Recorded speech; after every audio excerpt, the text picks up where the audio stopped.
दोस्तों, अगर ये खबर सच है तो मिडिल ईस्ट की जंग अब एक ऐसे मोड़ पर पहुंच चुकी है जहां से वर्ल्ड वार जैसी सिचुएशन भी बन सकती है। एक तरफ ईरान के मिसाइल हमले, दूसरी तरफ इजराइल की बमबारी, और अब इस जंग में अमेरिका भी खुलकर आ चुका है। सबसे शॉकिंग बात यह है कि रिपोर्ट्स आ रही है कि ईरान ने इजराइल का एक बहुत इंपॉर्टेंट सैटेलाइट स्टेशन तबाह कर दिया है। और सिर्फ इतना ही नहीं, ईरान के नए सुप्रीम लीडर मुश्तबा खामेनेई पर भी जानलेवा हमला हुआ है। क्या सच में इजराइल का बड़ा नुकसान हुआ है? क्या सच में ईरान इतना पावरफुल पलटवार कर रहा है? और क्या ये जंग ज्यादा से ज्यादा खतरनाक होने वाली है? आज की इस वीडियो में हम जानेंगे पूरी कहानी और पूरी सच्चाई, इसलिए एंड तक जरूर देखिएगा। क्या इजराइल का सैटेलाइट स्टेशन सच में तबाह हुआ है? रिपोर्ट्स के मुताबिक ईरान ने इजराइल पर कई मिसाइली हमले किए हैं। इन्हीं हमलों के बीच इंटरनेट पर एक वीडियो वायरल हो रहा है। कहा जा रहा है कि ये वीडियो इजराइल के एक सैटेलाइट स्टेशन का है जो ईरान के हमलों के में पूरी तरह से तबाह हो चुका है। बताया ये भी जा रहा है कि सैटेलाइट स्टेशन हेली वैली नाम की जगह पर था। अगर ये खबर सच है तो इसके मतलब है कि इजराइल के कम्युनिकेशन और सर्वेलेंस सिस्टम को बड़ा झटका लगा है। कुछ रिपोर्ट्स तो ये भी कह रही है कि इजराइल इस नुकसान को दुनिया से छुपाने की कोशिश कर रहा है। यहाँ तक कि अगर कोई जर्नलिस्ट इसे ऐसे वीडियोस शेयर कर रहा है तो उसे अरेस्ट भी किया जा रहा है। हालांकि अभी तक इन बातों की ऑफिशियल इंफॉर्मेशन नहीं हुई है, लेकिन अगर ये सच है तो मिडिल ईस्ट की जंग में एक बड़ा टर्निंग पॉइंट बन सकता है। दोस्तों, दूसरी रिपोर्ट ये भी आई कि क्या इजराइल में डर का माहौल है। ईरान के लगातार मिसाइली हमलों की वजह से अब इजराइल के अंदर भी डर का माहौल बन रहा है। रिपोर्ट्स के मुताबिक बेन गुरियन एयरपोर्ट पर अफरा तफरी मच गई है। लोग देश छोड़कर बाहर जाने की कोशिश कर रहे हैं। पहले जहां फ्लाइट्स में 200 पैसेंजर्स जाने की परमिशन थी, वहां अचानक इस लिमिट को घटाकर सिर्फ 50 पैसेंजर्स को कर दिया गया है। इस फैसले के बाद एयरपोर्ट पर हजारों लोग फंस गए हैं। गुस्से में लोग चेक इन काउंटर पर पहुंच गए हैं और वहां पैसेंजर्स और पुलिस के बीच हाथापाई और झगड़ा भी शुरू हो गया है। कुछ रिपोर्ट्स में ये भी कहा जा रहा है कि इजरायली लोग अपने ही डिफेंस सिस्टम पर भरोसा नहीं कर रहे हैं, खासकर उस सिस्टम पर जिसे दुनिया आयरन डोम के नाम से भी जानती है।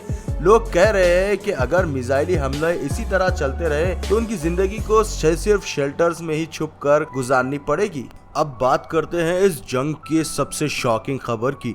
रिपोर्ट्स के मुताबिक अमेरिका की बॉम्बिंग के दौरान ईरान के सुप्रीम लीडर आयतुल्ला खामेनेई की मौत हो गई है। इसके बाद ईरान ने उनके बेटे मुश्तबा खामेनेई को नया सुप्रीम लीडर डिक्लेयर कर दिया था।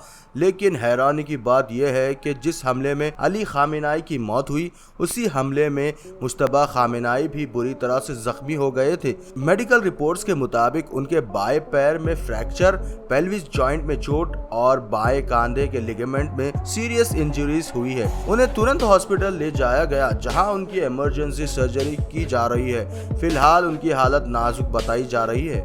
अब आगे बढ़ते हैं। क्या ट्रंप भी बड़ी वार्निंग दे रहे हैं? इस जंग के बीच एक और बड़ा बयान सामने आया है।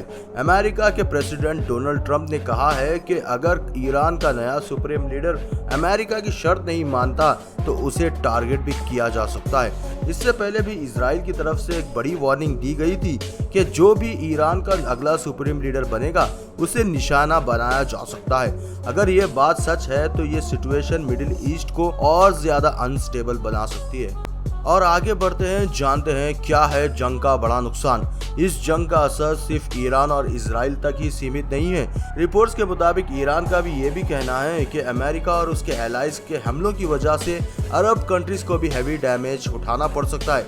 कुछ रिपोर्ट्स के मुताबिक इनका नुकसान $1 ट्रिलियन तक जा सकता है। ईरान का ये भी कहना है कि पड़ोसी देश जो अमेरिका को अपनी जमीन दे रहे हैं उन पर ही हमला हो रहा है, बल्कि ईरान तो ये भी कह रहा है कि वो अपने सेल्फ डिफेंस में इन पर जवाबी कार्रवाई कर रहा है। क्या अमेरिका का लॉजिस्टिक सेंटर तबाह हो चुका है? रिपोर्ट्स के मुताबिक ईरान ने इराक में मौजूद अमेरिका का एक लॉजिस्टिक सेंटर को भी हमले से तबाह कर दिया है। बताया ये भी जा रहा है कि ईरान ने मिसाइलों की बारिश के बाद ये सेंटर को पूरी तरह से डिस्ट्रॉय कर दिया है।